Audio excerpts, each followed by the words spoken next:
Barb, any luck?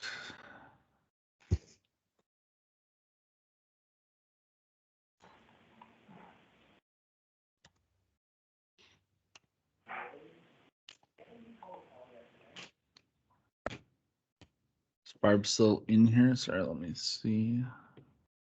She should be.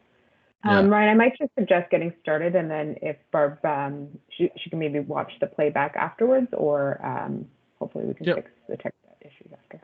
Yeah, sounds good.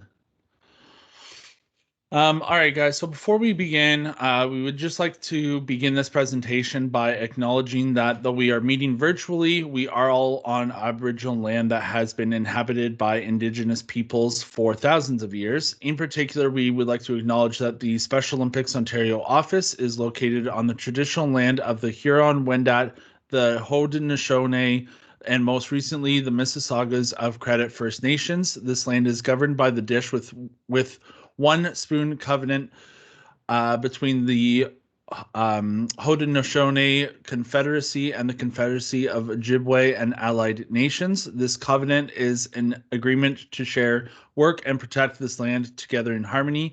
Today, this meeting is still the home to many Indigenous people from across Turtle Island, and we are grateful to have the opportunity to work, live, and play on this land. So what we're going to be talking about, guys, today is all about athlete leadership. We're going to talk about what the athlete leadership and athlete leadership program is as a whole. We're going to talk about our athlete leadership program courses, or like what we like to call ALPS courses for short. We're going to talk about the athlete involvement and how we can get more athletes involved throughout the province in different communities. We'll be talking about our athlete leadership councils, and then taking some time at the end to answer any questions that you guys may have. Like Carla said, pop them in the chat as we go through, and we'll answer them as we go through if they're quick. Otherwise, we'll save them to the end and go through everyone's questions then. So what is athlete leadership? So the purpose of the athlete leadership program is to create opportunities for athletes to develop and demonstrate leadership skills and to utilize their voices and abilities to undertake meaningful leadership roles within the Special Olympics movement. There's so many ways that athletes have been able to use their voices and want to use their voices, and through this program, that's exactly what they can do. The athlete leadership program helps athletes to influence change inside and outside of Special Olympics while creating inclusive communities. The ALPS program started back in 2013 and has grew and developed each and every year into more and more communities, and provides a series of workshops on different topics that provide athletes with the knowledge, skills, and practical experiences to become leaders in their communities, both on and off their sports teams and beyond. Through the guidance of the support of the Athlete Leadership Program, athletes have been able to take on meaningful leadership roles within the organization at every level, from provincial and national so far, and we're going to talk about a new district level initiative shortly. They've contributed to local programming and have also showcased their skills through supporting provincial initiatives like appearing in campaign videos, fundraisers, interviews, and much more. And this involvement helps to advocate for not only themselves, but their teammates, future athletes, volunteers, and of course, coaches. This presentation is going to describe the different ways that Special Olympics Ontario can help to develop and utilize and expand the role of the athlete leadership movement and the program. So currently we have a bunch of athletes all over the province. In the community, we have 492 athletes province-wide, with 355 mentors or volunteers. Mentors or volunteers can be anyone from family and friends, educators, volunteers, coaches, support staff, caregivers, someone that basically helps lead the athlete to success, helps them get to their athlete leadership initiatives, helps to prepare for speeches and any work that we give. And also when we give out or when we ask for help with supportive causes like the virtual programs that we've been pushing as of the last year, as well as online videos and promotional items. That's what the mentors and volunteers are there to help with as well. From a school-based perspective, we have 223 traditional school athletes with 190 unified school athletes, where we started to grow our school-based program for athlete leadership back in 2017, and it's been growing each and every year as well. So talking about our ALPS courses, so athlete leadership courses, again, ALPS for short, we have an introduction to what athlete leadership is, where we cover leadership, governance, social media, health, and speakers training.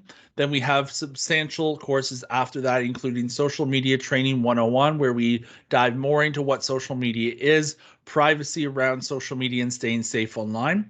Then we talk about photo and video training, where the athletes will learn the best ways of using their skills to take photos and videos, and tips and tricks on how to develop the best kind of videos for us or photos when they're submitting for online promotional campaigns.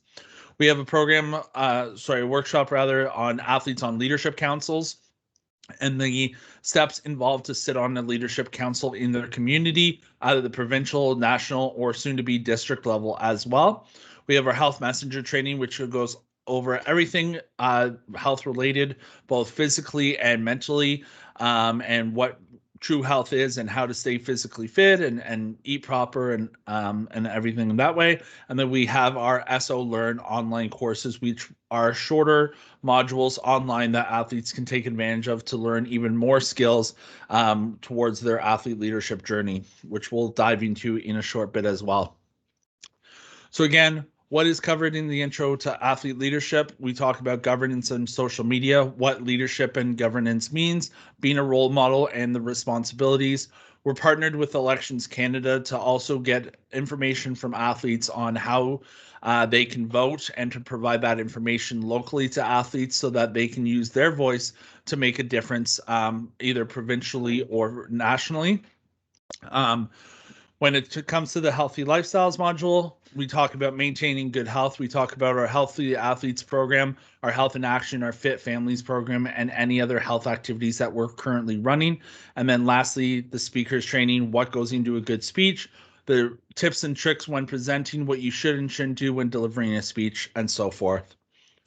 When talking about the social media workshop, athletes are given the opportunity on how to learn about social media platforms and how to use them. The course also provides examples on how athletes can use social media to share messages about Special Olympics and include activities that give them the opportunity to put their new skills into practice, including how to effectively use social media as an athlete leader, different types of social media and what they're typically used for, such as Facebook, Instagram, Twitter, etc.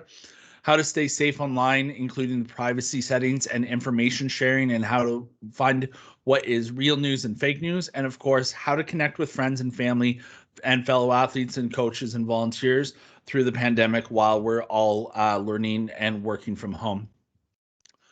When it comes to the photo and video training, athletes are taught about the fundamentals of taking photos and videos. This course primarily focuses on how to use the skills to effectively promote their teams, communities, and the Special Olympics movement.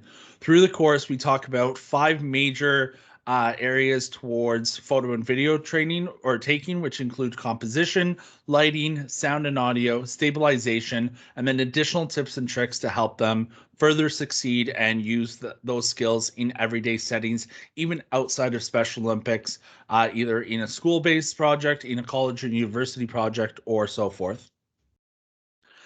When it comes to our athletes on leadership councils, the training prepares athletes to serve on committees and councils at different levels of the organization. This includes both national and provincial currently, and soon to be again district level. The workshops discusses the following topics, including the difference between what committees and athlete leadership councils are, the importance of giving your opinion and when to give it, and how to give and get feedback from the community, from athletes, from volunteers and coaches as well. How effective communities and athlete leadership council meetings work, and how they work, how often, etc., and how to develop an ALC at any level of a respective chapter.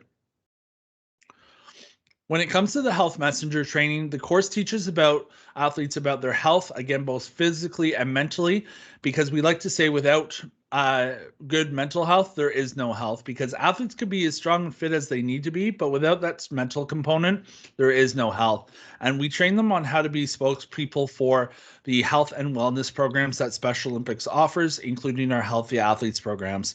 This program equips athletes with the skills to advocate for their own health and promote the health of Special Olympics athletes as a whole. Throughout the course, we chat about how to build positive health behaviors and how to be a role model.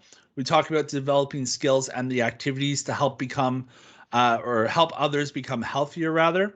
We talk about empowering athletes to advocate for the health needs of people with an intellectual disability and how to create individual health messenger activation plans. Through this Health Messenger course, we also give them a practicum, which they have 1 year to complete. So the practicum could be anything that they see fit that they would like to do to help benefit their team, their community, or the provincial body organization as well. And we also talked about developing a network of health messengers so that they can also interact with one another outside of the course to help encourage each other with health benefits throughout. So now I'm going to pass it over to my colleague Carla, who's going to talk about our ALPS Continued Learning online courses and the SO Learn. Thanks, Ryan. So as Ryan mentioned, we also offer courses that athletes can navigate on their own through the SO Learn portal, which is a portal online that includes courses for coaches, volunteers, health professionals, as well as our athletes. So we have 6 main courses. Some of them work together with our ALPS courses, and some are just continued learning or new topics. So the first one is sexual health. This covers 5 different sexual health topics, including sexual orientation, social boundaries, healthy relationships, sexual and healthy sexuality. Then we have our Healthy Athletes course, which covers 6 health promotion topics for athletes, including sun safety, personal hygiene, hydration, healthy eating, as well as exercise and smoking.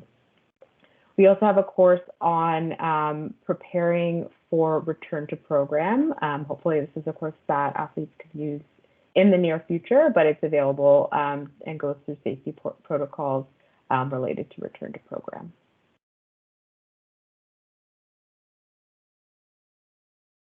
The next course is speech writing and delivery. This is a nice extension of the ALPS course that Ryan spoke about earlier and can provide athletes who are interested in taking the in-person or virtual course an overview of what goes into speech writing and delivery, or it can offer athletes who have graduated from that course some additional tips and tricks on developing their skills in this category. There's also Staying Safe Online, which is a course that surrounds or is an extension of the social media course, which focuses more on things like bullying, not responding to messages, who you should accept as friends online. And we're hoping to develop this into a more of an in-person virtual course in the near future. And then lastly is interviewing athletes and organizations. So this course, again, is brand new and provides an opportunity for athletes to learn about both conducting and giving interviews and what different types of skills are required for those positions. And again, we hope to expand this course to be more of a full-time course in the future as it's become more and more relevant, especially during the pandemic. So I see a question here, what does the format of the online course look like?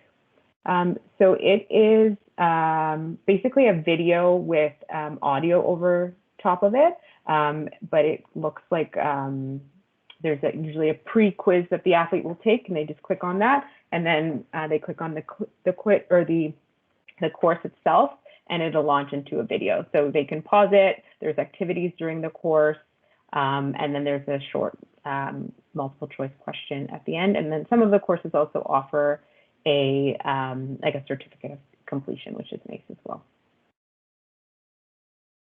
Great, thanks, Carla. So talking about athlete leadership involvement now, Since the beginning of COVID-19 in March of last year, it's hard to believe that we've been over a year now in this pandemic. But SO athletes have contributed to our virtual programming in such a significant way. All of the athletes who have participated in our programming have been graduates of the Athlete Leadership Program and have used their skills to effectively drive the message of our movement and motivate their fellow athletes and showcase their passions and personalities. Some of the projects athletes have taken part in throughout the pandemic and through different tasks include the Bell Let's Talk Day media campaign, healthy snack making videos for our SO Hangout days, and other activities. Live workouts, including ones that we've done on our Facebook page, as well as athletes doing them with their own sport teams through Zoom. Our hashtag choose to include campaigns, co-facilitation of the athlete leadership workshops. Generally, we will have, when we are in person and even online, we've had athletes that will help co-facilitate the workshop to be able to kind of just break it up from one person talking for the length of it. We've had athletes take part in our Polar Plunge, our LETR campaigns, provide survey feedbacks and input as well to us. And the majority of the events noted above were based off a provincial platform, and athletes have also contributed to their respective communities' programming. So now talking about the athlete leadership councils. So what is an athlete leadership council? An athlete leadership council is a group of athletes who are nominated to represent their community, district, or province. The members of the council have been chosen to act as a voice for the athletes that they represent and offer meaningful suggestions, perspectives, and recommendations to their council. So it stems up from the top at the Canadian level first. So the Canadian Athlete Leadership Council is comprised of one athlete rep from each province or territory of Canada, and the information is shared from the council down to the Ontario ALC, as well as other provincial chapters and their local councils. With the Ontario Athlete Leadership Council, it was comprised back in 2018, and the Ontario Athlete Leadership Council, or what we like to call the OALC, is comprised of 2 athletes from each district of Ontario. So we have 7 districts, so 14 athletes. And these members meet 4 times a year, every 3 months. And the members of the OALC are the chairs of what will be the district athlete leadership councils. And this is the new initiative that we're really excited to share with you guys that just kind of got in motion within the last month and a half and a bit. The District Athlete Leadership Council is going to be comprised of one athlete from each community within the District of Ontario. These members will also have a role on their local community council as an athlete representative. So some councils throughout Ontario currently have an athlete rep sitting on their council, and we're hoping that more and more councils will have these athletes, and then it'll just be like a trickle down pattern. But we're going to talk about that more in a little bit. So what for the Ontario Athlete Leadership Council, there are qualifications and roles and responsibilities. So you have to be the athlete has to be 18 years of age or older, a minimum of 4 years as a Special Olympics Ontario athlete, and must have completed an ALPS training workshop. This way, they know the skills and knowledge that they can bring from the training into the council as well. They must be in good standing with the respective club and community and be respectful towards the ideas, opinions, and perspectives of other athletes. Some of the roles and responsibilities of these athletes on these councils are going to be engaging in discussion throughout the meeting, have a say in voting on a general discussion, bringing back information learned from the meeting to the respective community. So if we share something at the provincial level, they can then bring it back to the community to not only share with their DALC, but their local community council as well, and to be actively involved and representative of the council properly as well. Ontario Athlete Leadership Council members are also responsible for representing their teams, communities, and Special Olympics as a whole in a variety of settings. So some of the duties, again, are speaking on behalf of the athletes in their community at local meetings, ensuring that athletes know and attend community events. So we're hoping that the athletes, when post-COVID happens, we get athletes out to different events locally to say, hey, I'm so and so and I'm the athlete rep, so then athletes in the community can also get to recognize that athlete. They'll also get to determine ways to spread awareness about Special Olympics and speak on behalf at Special Olympics events, both locally, maybe at schools if there's opportunities, and so forth. So earlier I chatted about practicum projects with the health messengers. Well, the Ontario Athlete Leadership Council also provides practicums. Members on the council are responsible for planning and executing a practicum project in their second year on the council. With support of the Athlete Leadership Coordinator, aka me, athletes use the skills that they learned from the workshop and being a member on the council to develop and deliver a project that benefits both their teammates and community, as well as Special Olympics as a whole. Some of the examples of past practicum projects that we've had include facilitating online virtual workouts throughout the year that we've had with COVID-19, assisting coaches at practices by providing guidance to other athletes, hosting a Zoom nutrition session for athletes to learn about healthy snack making and nutrition, developing nutrition tips and posting on their local community Facebook page, making a calendar of events for athletes in the community to follow along with, because with so many different events in both in the community and what we've been posting online, sometimes it's hard to keep track of that. So we had an athlete do that. And also we had some athletes recruit athletes to be part of their local community council as well at a district level to help kind of push our initiative forward from the get-go. So some involvement to just kind of highlight and showcase during COVID-19. We had some recipe making videos. So we had Val Nyhoot from London and Matthew Fields from Toronto help out and provide an ingredient list and recipe for a cooking video that we posted on our Facebook page and on social media. And these videos help to provide their fellow athletes with new and healthy recipes to try and make at home, and also empowered athletes who do not normally learn something at home. When it comes to the healthy at-home workouts, we had several athletes members on the council do, like I said, training with their own specific teams or do workout videos for us to be able to share with other athletes. That helps guide them with a safe and at-home fitness plan that other athletes throughout Ontario could do with limited equipment, but still kind of stay active. We had a question in the chat from Fiona. How do the council reps bring back info learned to respective communities when they only be plugged into their own sports, not to all sports communities? So Fiona, what the idea is that because this is still very new, that's a very valid point, and thank you for bringing that up, because we're kind of still spinning the wheel with this a little bit, but basically the idea is that any information that would be brought from the provincial level would be brought down to the athletes on the district athlete leadership council in each respective community. From there, those athletes will hopefully be sitting on their local community council. And from that, when after COVID, we get kind of past COVID and into a new normal when athletes can start seeing each other. The hope is that that respective athlete in that community would then be able to go out to different events, or if a tournament happens, that athlete can go and talk with other teams and share that information through events, or also have assistance from the community council to provide that information outward to athletes. And through our social media training, they can also connect online and share information that way as well. Please let me know if that answered your question. Emma said, sorry, missed this. Do athletes only need to be nominated for the National Leadership Council or also provincial and district?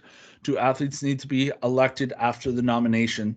So what happens is that the idea is that they can be elected for all levels of, or sorry, for the provincial and the district levels. For the district levels, it comes down to the community council as well. And then if we have a substantial amount of athletes from the district as a whole that will submit names, then we go through and we kind of compare who those athletes are, what courses they've taken through ALPS, And then we do an interview process with those athletes to see if they're interested on sitting on the Provincial Athlete Leadership Council, and then do an interview process with them to see who is the best fit, as we only take 2 athletes every 2 years on those respective councils, or sorry, for on the Provincial Athlete Leadership Council.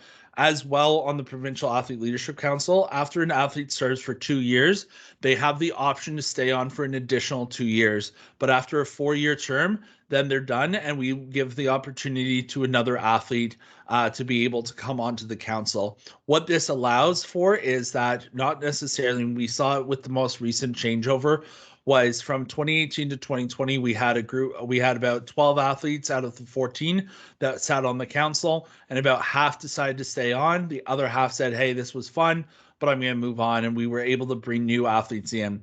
This kind of layover and this changeover allows for the current or the older athletes, if you would like, that are on the council from the first 2 years, to help also mentor the newer athletes that join the council, so that they feel confident in what they're bringing to the table and what they can present at a local level.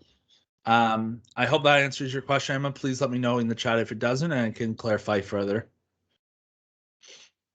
So talking more now about getting into the District Athlete Leadership Council perspective.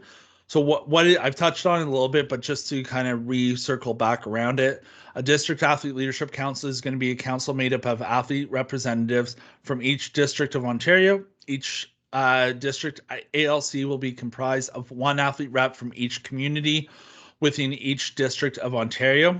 Each DALC member will be tasked with representing their community and will have the opportunity to share their ideas, suggestions, and messages and how to improve and further the Special Olympics movement. And again, when they meet as a district ALC, any ideas that they have that they want to suggest to the Provincial ALC will be given to the 2 representatives from the Provincial ALC that are chairing that meeting. I know it's very confusing. It's a little bit like just think of a spider web. And yeah, all the information just filters up. So from the district level up to the provincial level through those athlete leaders that are chairing that meeting. And then from there, we have 1 representative that sits on the Provincial ALC that sits as our representative on the Canadian Athlete Leadership Council. So that's how all the information kind of filters through. So the reason we wanted to create the District Athlete Leadership Council was so that, much like the Ontario and provincial councils, it is to provide opportunities for athletes to use their individual and unique voices within the SO movement. The district ALC will allow athletes in the represented districts and communities to discuss topics with their peers, including, again, local, district, and provincial initiatives and how to further the message of the movement. So the plan, we've just kind of spoken about this, so we don't really need to go into much detail. It's, again, just more of a spider web platform, but both councils will work together to bring new, fresh, and exciting ideas to the movement. And the ALC levels at each level of the organization will be connected through their membership, ensuring that the discussion topics and initiatives are communicated through all levels of leadership so that everyone's involved. And everyone makes sure that, or by doing this, it also allows for everyone to make sure that they have their voices heard. And this model will ensure that the athletes at each level of the organization, will have their voices represented. Jane said, is there a job description for the DALC candidates beyond basic age and SO tenure requirements? Yes, there will be. Since this is a very new kind of thing that we just created about a month and a half ago, I apologize for my dog. We are in the process of creating a job description for the district ALC candidates that we will be sending out to all of the volunteers in the next coming months. And the idea is, I think I did a timeline. Yeah, give me 1 second. I'll explain the timeline in a sec. But there will be a job description coming down the pipeline.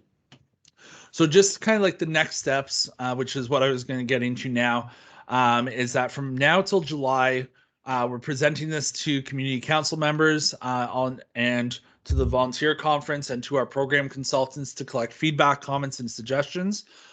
So please list anything after or ask any questions, because all your feedback will be super helpful in also helping to form and create these councils. From August to October, throughout the summer, communities can nominate athletes for positions and we'll begin the interview process with support from myself and Carla to determine if they've taken the required athlete leadership program workshops. So again, we're looking for athletes that you think would be suitable to be part of it. If they haven't taken ALPS, that is 100% okay, because we will be offering athlete leadership courses like the intro course and the social media and the Athletes on Leadership Council courses throughout the summer, so that they can take those courses and be ready to be allowed to be nominated and potentially sit on the councils come the new year. In November, with support from the communities and myself, communities will elect an athlete representative for a district ALC position and to possibly sit on their local community councils levels.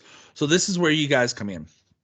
So in November, what we're going to do is any nominations that come in, you just let us know. We'll compare them with the list, and then we'll work with you guys to say, okay, athletes A through Z or A through J have taken ALPS, and then anyone else hasn't, and we can work through that. And then we work with you guys in support to elect a representative for your community council that will sit on the district athlete leadership council.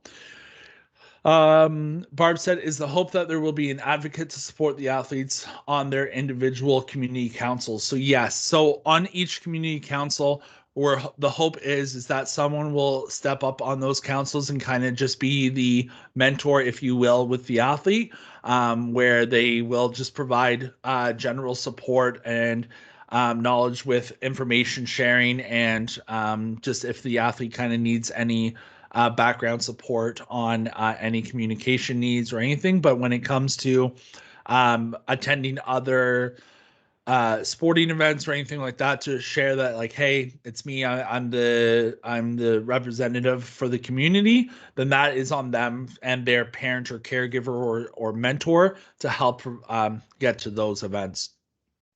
And then starting in January 2022, that is when we'll plan on running our first district ALC meetings with all of the new appointed members to kind of kickstart 2022 in a positive way. And then that way it also allows us to give enough time where we aren't really rushing into anything, and we have everything, like all our T's and I's crossed off and dotted, and everything set up and running. So then again, we have our leadership councils formed and ready to go for that. So with that leads into question period now. So feel free to either type it in the chat or unmute yourself and let us know. Emma said, I would love to be an advocate for a DAC Kitchener and Waterloo. If you're looking for volunteers, 100% Emma. If you can do me a favor, I will type my email in the chat. If you can just shoot me an email, AKA just so I don't forget, because if it's not in there, sometimes I forget. Then that would be great. And I will create a list on my master list of communities and all that for a volunteer, and definitely write your name down. So thank you, Emma, for that. Fiona asked, do DALC reps serve 2 years also? Yes, they do. They will serve kind of the same platform as what the provincial ALC does of the 2 years. Then they'll have the option to sit on for another 2 years, as long as the community council themselves are okay with that athlete sitting on for an additional 2 years. We have had some, from my experience, I sat on my local community council for 4 years, and then we've had athletes that have only sat on 2 years, and then there was a mixed feeling between the athlete not wanting to really be part of it anymore and so forth. So that's where we provided up to the council to also like work with me to decide whether it's worth for another 2 years or not. And then after those 4 years, then they would be done, and we bring in another athlete to provide an opportunity for. Yeah. Is there any other questions that you guys have around this? I know it's a ton of information. I know parts of it could be a little bit confusing because of the different levels, but again, this is something that is brand new over the last month and a half. but we're really excited for this initiative and being able to give more athletes a voice in the movement and help out in communities. Avli said, I would like to be part of the local community council. So same thing, Avli, just shoot me an email. I'll write your name down and appreciate that. Cool. Carla, did you want to add anything? Oh, looks like there's a question in there for you, Ryan. Will there be an in-service for mentors in how best to be a mentor? That's a great question, Barb. We actually don't have an in-service for mentors right now, but that is something that we can definitely work on to provide come, I would say, the fall, once things kind of get rolling with an athlete leadership. Like once the athletes have kind of been sorted out or nominated, then we can definitely look at that. But in the process or in the meantime, till then, I'll work on creating like a 1 or 2 pagers about mentor steps and things like that for that. So thank you for that, Barb. That's a really good point. I'm just going to write that down. Carla? Nope, I don't think I have anything to add. Quick, Fiona has a question. After an athlete sits for 4 years, would they be able to serve again? That's a good question. I don't think that would be an issue at all, as long as there was an athlete in between and depending on the nomination. Yeah, for sure. I think if we have a community that has no athletes that are wanting to step up, then that athlete can serve. And like, yeah, Carl, I agree. Like you had said, if after 4 years we give an athlete a 2-year term, and then if that athlete decides, hey, I don't want to do this anymore after their 4 year, and that first athlete wants to reapply, 100%.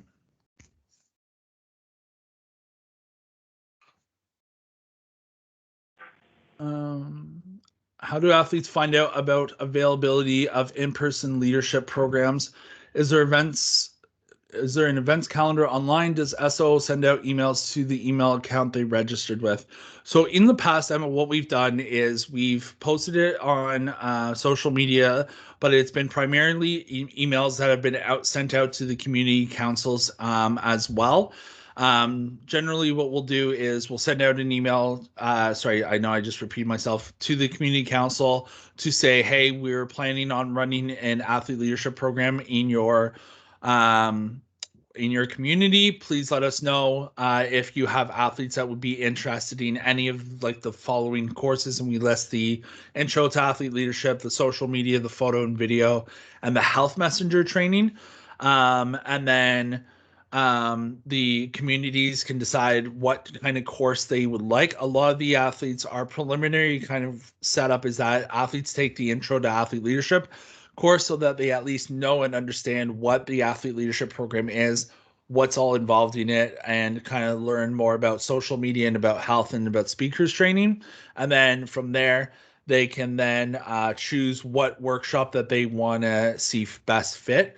And also too, depending on the community itself, we've done full weekend workshops where we'll go on a Saturday, we'll teach an intro to athlete leadership course, and then on the Sunday, we'll teach either a photo and video or a speakers trainer or a health messenger course or anything in between as well. So yeah, it's generally sent out through that. Or if they are on the other way that we reach out to athletes is that we collect emails from all the athletes that do register. So if they've registered for one course, we go through that list and let them know that there's more courses that are coming out to that community so that they can also have the opportunity to register for that. Barb asked if the first course is a prerequisite for the others. Basically, it is. They don't it's a bit of a gray area in the sense that we are really promoting for athletes to take that intro course. But if there's an athlete that say can't make the intro course on a Saturday, but we're running a speakers training course on the Sunday, and the community council or the mentor thinks that like, hey, this athlete would be really, really great for this and wants to take the training, we're not going to say no. They can take that, and then next time we're in the community, we can get them to be trained on the intro to athlete leadership course so that they can have more intel as to what the program is as a whole. Adley, I'm also interested in those. We'll get you in those for sure. Fiona's suggestion for your launch in May, could you put the information in a table format so we can compare and contrast the various levels of councils, as well as a diagram to show the interconnectivity to each level would be helpful. Fiona, can you just unmute yourself and just explain that a little bit more?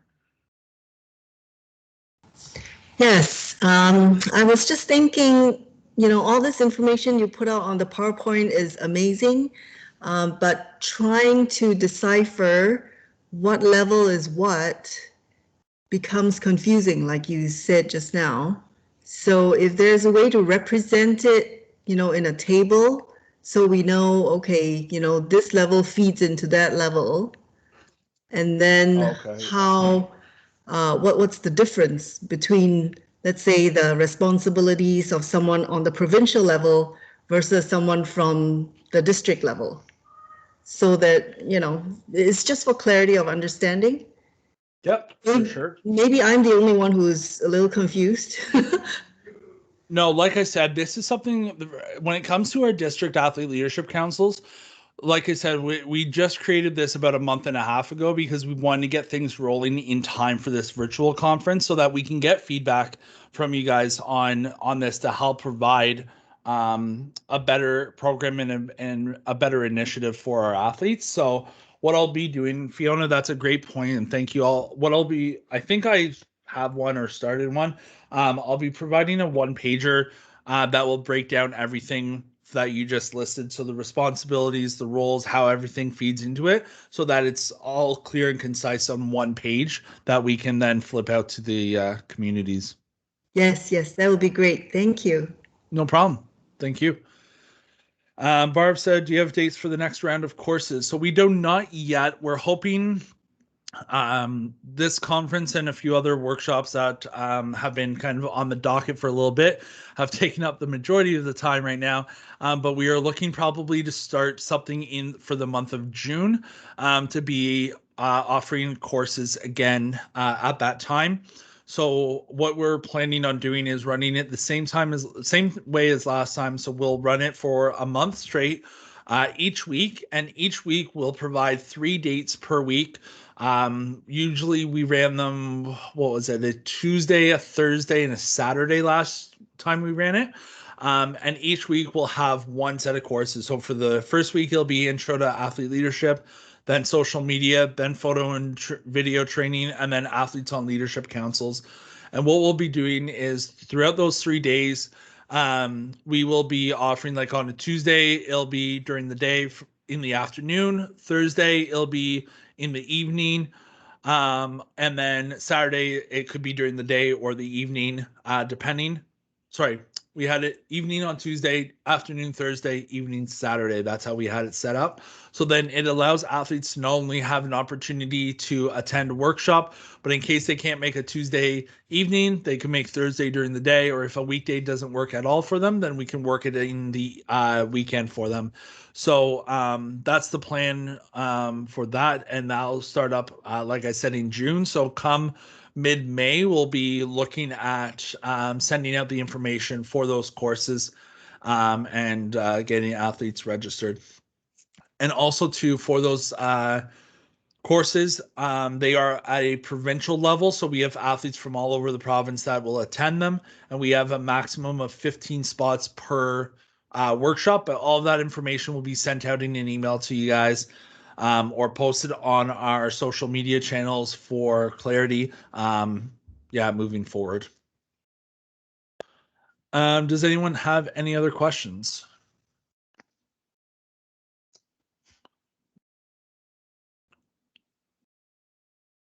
No. Carla, did you have anything else?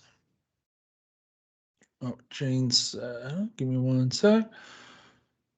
Yeah, no problem, Jane. And yeah, I know it's a lot to toss out at you guys in an hour time span, but yeah, we're really excited at a provincial level to be able to get things going. Like I said, from an athlete standpoint, from myself, I'm really excited to be able to provide opportunities like you guys are, to more athletes and get more athletes' voices out there and involved in our movement, and just kind of expand the message of inclusion and get things rolling. So. Sorry, Fiona also has a question about this playback. It will be posted on the conference website. All of the recordings will be up and available to watch. Thank you, Carla. Great. Well, if you guys don't have any other questions, that does it for tonight. But guys, feel free to shoot me an email if you guys do have any questions that come up. I know after any webinar, there's always questions that kind of pop up last minute. So feel free. My email is ryanc@specialolympicsontario.com.